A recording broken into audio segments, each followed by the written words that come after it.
Hi guys, welcome to Investigations of Variation.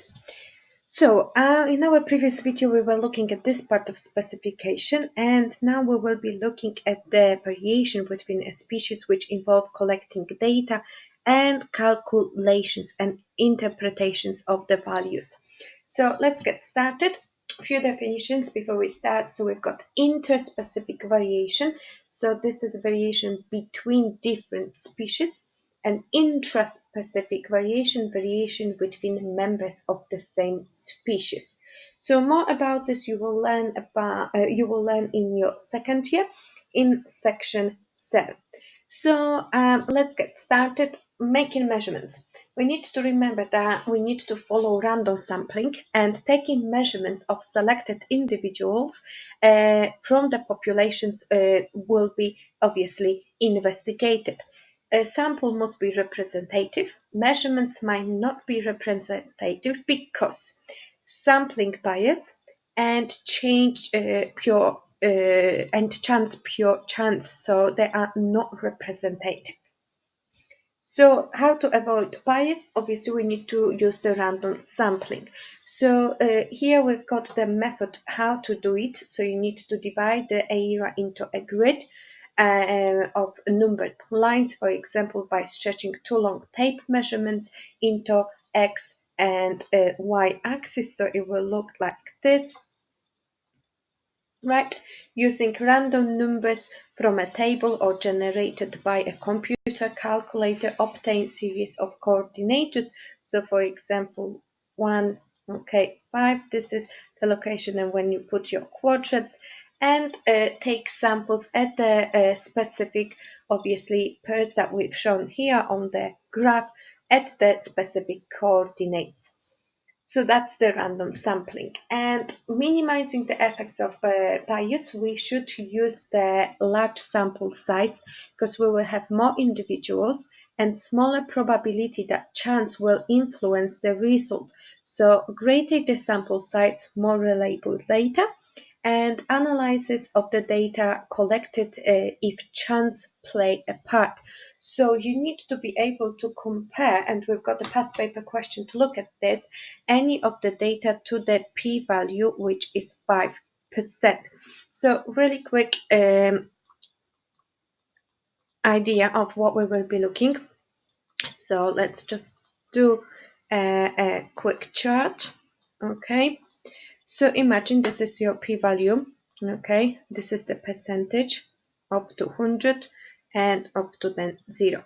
So if you are in this band between and including 5%, so from 100 to 5%, okay, the results are not significant. Okay, so they are due to chance. There is no significant difference here.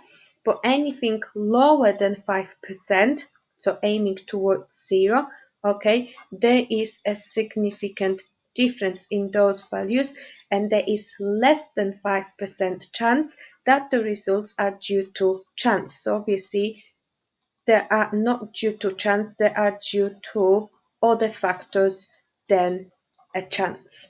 Okay, so that's the easiest way of remembering how to do it.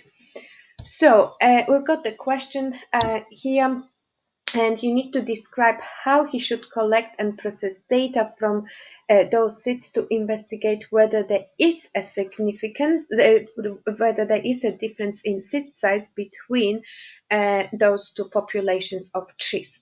Okay, so use the random samples. What we said, use the large samples, so it has to be representative. Indication of what size was measured. For example, you could use the mass. Calculate the mean and standard deviation because we got a large number of seats. Use the student t-test because you're comparing the mean. Okay, so between two populations. Okay, and analyze whether there is a significant difference or not, comparing to this p-value which equals 5%. So here we also need to look at the normal distribution curve. So it's bell shape, and we need to remember that the mean, median, and mode are the same. The distribution is single peaked. The curve never touches the x-axis, as we can see on the diagram here. And the height on the normal distribution curve is at the maximum at the mean, okay, and shows continuous variation. So, few things. What's the range? So the range is the difference between the lowest and highest value. The mean is the average. The mode is the most frequent value. Okay, so here we've got 2 and 5. And the median then is the middle value. So one more time, different curves. So we say for the normal distribution curve, the mean, the mode, and the median are all the same. But if you've got different distribution, okay, so median, mean, and the mode are actually different. Right? So standard deviation definition of this, it's a spread of data about the mean. So remember, that's how you need to provide the definition of the standard deviation. So we've got one standard deviation, or we could have two standard deviations. So one standard deviation tells you about 60% of the spread about the mean, and two standard deviations tells you about 95% of the spread about the mean. So we don't need to work out the any standard deviations on your exam, so that's good. Remember, that's not on your specification, so you can keep going. But here, another question that we can use our statistics.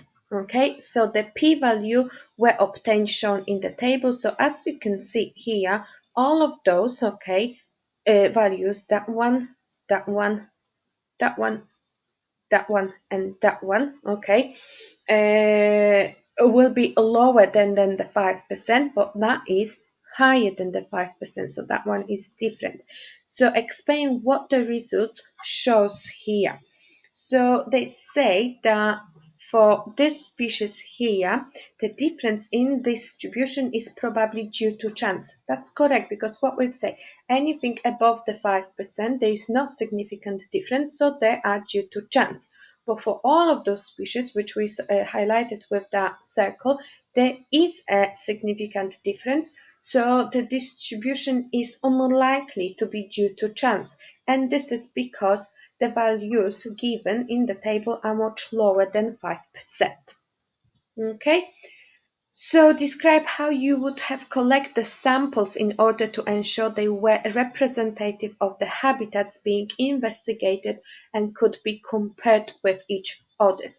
So random sampling, okay, make sure you describe using random coordinates, okay, by table or the calculator.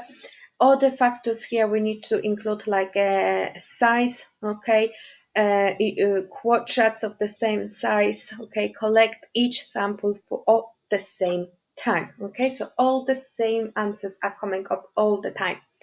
And last questions, which one of the four samples have the highest variation? So again, you need to come back and have a look. So we're looking at the standard deviations in the table. That gives you the highest variation in the sample, because that's the spread around the mean. What is meant by ecological niche? So the organism's role in the ecosystem, in the community. Describe the evidence in the table which suggests that the two families occupy different ecological niches. So we're looking at the location where they are found, so mainly in the deep water, and the other species are in the shallow water. So that's important. You can analyze the data, and we need to explain the advantage of the two families, okay, that could occupy different ecological niche. So if different ecological niche, there will be no competition, less competition between those species, for example, for the oxygen, for the food, okay, so make sure that they both will survive. Okay, and the competitive exclusion principle, it's something you will learn about in a second year. So it's the fact that one niche for one species. Okay, so that's everything for this topic. See you later.